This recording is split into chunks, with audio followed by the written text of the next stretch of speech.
So as we close out the year, let's talk about what we saw in the market. Traditional patterns like seasonality, ramp up in the summer, less in the winter, we threw that out the window. We're not seeing those patterns anymore. So what does that mean? What we're seeing is all of those patterns are shifting. It means we all have to be ready at any given time for that change or spike in demand.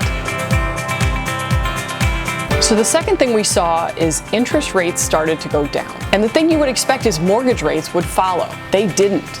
Mortgage rates actually went up. And so all of these people waiting on the sidelines to list their home or buy a home or get into the market, they froze and they're waiting to see what happens next.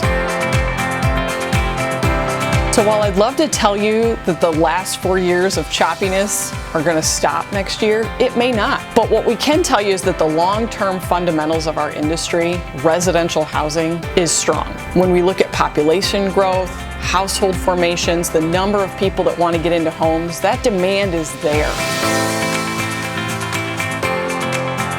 So as I put on my fortune-telling hat and try to tell you what's going to happen in 2025, and I look at all the experts, we've got some that are saying it's going to go up 20%, some are saying it's going to go down 20%. What does that tell me? None of them know. So what does that mean for you? You've got to plan for the potential of a big spike. You've got to have your business fundamentals ready in case there's a bit of choppiness. And when this pent-up demand takes off, when we see affordability and new homes being listed, this is going to take off, and you better be ready.